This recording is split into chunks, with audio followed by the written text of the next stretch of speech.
Well, fall festivities are certainly in full swing these days, and corn mazes are a fall staple that a lot of people love to go check out. Not quite, as scary, I suppose, as a haunted house.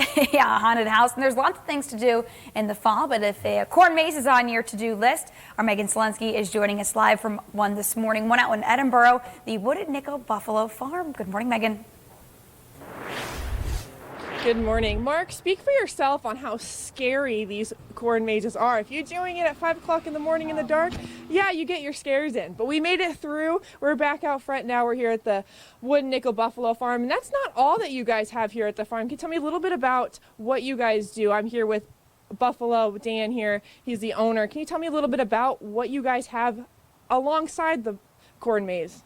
Well, we have Pick Your Own Pumpkin Patch. It's a 2.5 acre patch where we allow families or individuals to go out in the field and pick your own perfect pumpkin.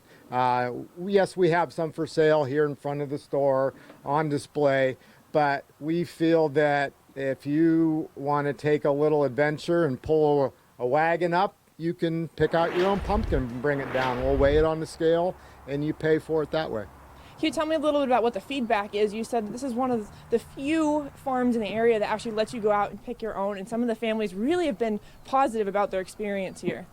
Oh yeah, they really like being able to take the kids up there, and it's kind of nice to see the kids running around out there picking a pumpkin up, looking at it, setting it back down, and then going and finding another one that looks exactly like it, but that child thought that was the perfect pumpkin and they come and pick it.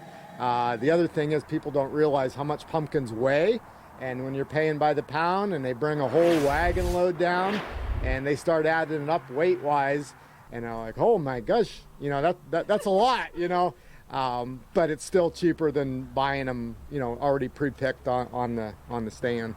So I was just like those children, picking it up, putting it back down. Can you really quickly give me some advice on what makes the perfect pumpkin carving?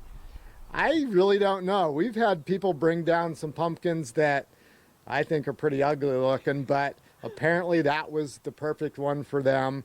I also encourage, and I think it's kind of funny, people they pick them and they bring them down and there's still gobs of mud and dirt on them, and I'm like, well, you could have wiped some of that mud off because now you're paying for that weight, but or pieces of the vine still hanging off them. It's kind of comical, what people do when they pick them and bring them down. But those are memories that they'll remember. Well, thank you so much for taking us through the maze this morning, and I got my pumpkin now here too. It's been great memory. And coming up here in the morning sprint, we'll have a little bit more from Buffalo Dan here at the Wood Nickel Buffalo Farm. Megan Selensky, Erie News Now. Yeah, I do want to echo Megan's appreciation for Buffalo Dan for waking up early and joining us this morning. Dave DeCola behind the camera, but I'm nominating Megan for Employee of the Week this morning, dealing with all that rain and still having some fun. Yeah, and we're also glad to see she made her way out of the corn maze this morning, but AJ, with some wet hair she has. Yeah, I saw the wet hair as well, feeling a little bad for her this morning.